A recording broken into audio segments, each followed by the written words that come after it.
Jutan, menjawab pertanyaan Mas Jutan ya, balik lagi ini merupakan suatu bentuk kita juga sebagai pemuda, bagaimana keterlibatan kita di dalam pengawasan pemilu 2024.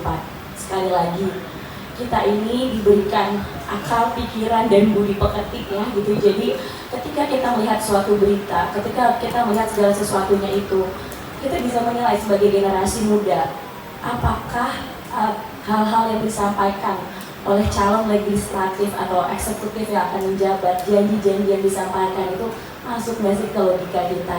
Contoh paling simpel, ada billboard yang bilang kalau kita menang atau apa BPJS gratis. Sering Mbak lihat ya, mungkin ya teman-teman ya. Itu menurut saya juga hal simpel, pakai logika sederhana aja itu tidak masuk akal gitu. Karena apa?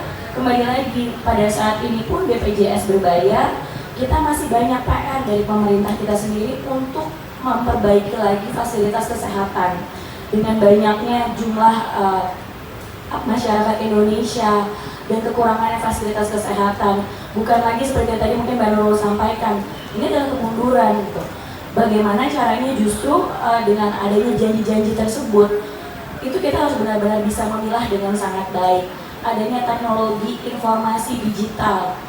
Sekarang kembalikan lagi ke teman-teman, apakah teman-teman mau nih memiliki pemimpin yang dengan janji dia viral tapi dengan melakukan hal-hal yang sebenarnya tidak lazim? Itu yang akan menjadi pemimpin negara kita ke depannya gitu. Apakah teman-teman mau punya pemimpin seperti itu? Pengen dengar dong? Enggak. Lebih pilih yang mana? Sama seorang pemimpin ataupun calon pemimpin yang memang mereka memiliki program yang real, yang dilaksanakan dan ada dampaknya kepada masyarakat luas secara, mungkin itu langkah-langkah simpel seperti tadi ada isu masalah pendidikan. Oke, ada beasiswa pendidikan. Masalah apa kita? UMKM di Indonesia. Pak Ganjar ini meningkatkan tingkat UMKM 3 kali lipat di Jawa Tengah dalam dua periode beliau menjadi gubernur Jawa Tengah. Maka dari itu kita juga melihat, oh seperti apa sih calon-calon pemimpin yang mungkin pro dengan isu-isu yang saat ini menjadi bahan pergumulan kita seperti itu ya. Teman-teman ada yang isunya mungkin kalangan muda happening dengan mental health. Oke, kita cari lagi ke situ. Yang mana yang kira-kira calon pemimpin kita yang bisa mengeterwakilkan aspirasi kita untuk isu-isu tersebut. Jadi jangan lagi kita sebagai pemilih yang apatis, tidak peduli lagi dengan politik, karena mungkin teman-teman lihat politik itu sisi jeleknya saja. Tapi balik lagi di sini waktunya kita bersama-sama masuk turut berpartisipasi dalam pemilu 2024. Karena apa? Masa depan bangsa Indonesia itu ada di bahu kita bersama. Kita sama-sama anak muda usia di bawah 40 tahun, generasi milenial, generasi Z. Saya sendiri kalau dipikir-pikir, aduh enakan shopping ya, mungkin di sini banyak mbak-mbak yang tuh yang cantik-cantik, kita ke salon aja daripada mikirin negara, pusing, mikirin diri sendiri aja kita pusing, mungkin seperti itu ya.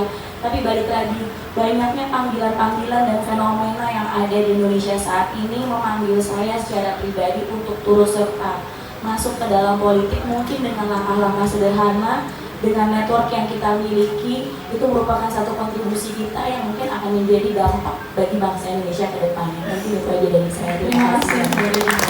Dan kalau teman-teman kepo ini juga dengan Mbak Regina ya, Mbak Regina itu aktif mengadakan pelatihan-pelatihan tentang digital marketing yang memang tujuannya adalah pemberdayaan UMKM.